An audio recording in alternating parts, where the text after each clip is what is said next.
नमस्कार, आप सभी का बहुत बहुत स्वागत है। ये 2 मंजिला का घर है।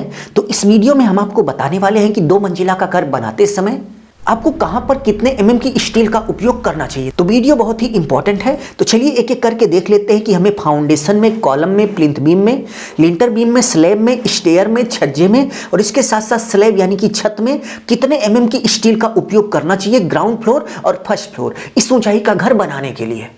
तो यदि आप घर बनाने वाले हो तो ये जानकारी आपके पास जरूर से जरूर होनी चाहिए। तो वीडियो छोड़ के मत जाइएगा, पूरा वीडियो देख लीजिए।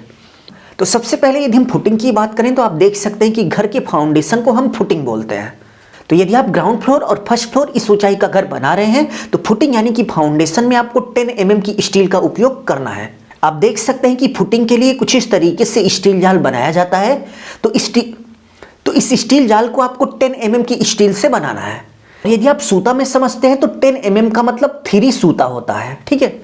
नेक्स्ट यदि हम कॉलम की बात करें तो आप देख सकते हैं कि 2 फ्लोर के घर के लिए घर का कॉलम कुछ इस तरीके से बनाया जाता है। यदि हम कॉलम के साइज की बात करें तो 9 इंच बाई 9 इंच होता है। और 2 मंजिला घर के लिए यदि आप कॉलम बना रहे हैं तो आपको कुछ इस तरीके से 12 एमएम यानी कि 12 एमएम की 4 सरिया लगानी है। जैसा कि आप यहां पर देख सकते हैं कि 12 एमएम की 4 सरिया लगी है, तो इसी तरीके से आपको भी 12 एमएम की 4 सरिया लगानी है। और यदि आप 12 एमएम को सूत में समझते हैं तो 4 सूता की सरिया आपको उपयोग करना है। कॉलम के बाद यदि हम प्लिंथ बीम की बात करें तो आप देख सकते हैं कि 2 फ्लोर के घर को बनाने के लिए कुछ इस तरीके से प्लिंथ बीम बनाई जाती है। तो सबसे पहले यदि हम प्लिंथ बीम के साइज की बात करें तो प्लिंथ बीम का साइज आपको 9 इंच बाई 9 इंच रखना है ग्राउंड फ्लोर और फर्स्ट फ्लोर इस ऊंचाई का घर बनाने के लिए।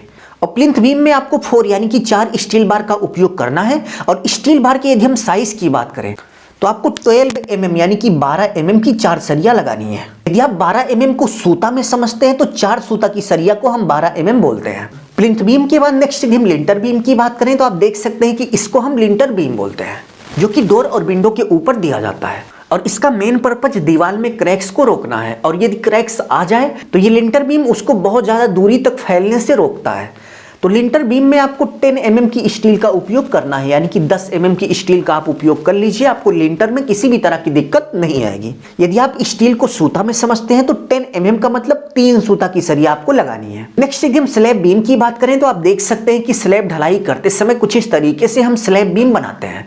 और स्लैब बीम के यदि हम साइज की बात करें तो 9 इंच बाई 9 इंच होता है, जिसमें 4.5 इंच जो है वो स्लैब में ही इंक्लूड हो जाता है। और स्लैब बीम में कुछ इस तरीके से 4 स्टील बार का उपयोग किया जाता है। और यदि हम स्टील बार के डाई की बात करें तो 12 एमएम यानी कि 12 एमएम की 4 सरिया लगाई जाती है। यदि आप 12 एमएम को 12 एमएम को सूत में समझते हैं तो 4 सूता सरिया बोलते हैं 12 एमएम को। स्लैब के बाद नेक्स्ट यदि हम स्टेयर की बात करें तो आप देख सकते हैं कि कुछ इस तरीके से स्टेयर केस में सरिया लगाई जाती है। तो यदि आप नॉर्मल रहने के लिए घर बना रहे हैं तो स्टेयर केस में आपको कुछ इस तरीके से 10 एमएम की स्टील का उपयोग करना है, यानी कि 10 एमएम का सरिया आपको लगाना है। और यदि आप सरिये को सूत में समझते हैं तो 10 एमएम का मतलब 3 सूता सरिया बोला जाता है, ठीक है। नेक्स्ट यदि हम छज्जा की बात करें, यानी कि स्लैब के बाहर जो छज्जा वगैरह निकाला जाता है, यदि हम इसकी बात करें तो इसको बनाते समय भी आपको 10 एमएम की स्टील का उपयोग करना चाहिए। और 10 एमएम को सूता में यदि हम बात करें तो 3 सूता की सरिया बोली जाती है। नेक्स्ट यदि हम स्लैब की बात करें तो आप देख सकते हैं कि यहाँ पर स्लैब ढलाई होने से पहले पूरे स्लैब में स्टील जाल बनाया जा रहा है। और स्लैब बनाते समय आपको जो स्टील जाल है वो 10 एमएम की स्टील से बनाना है, यानी कि 10 एमएम की स्टील से आपको बनाना है।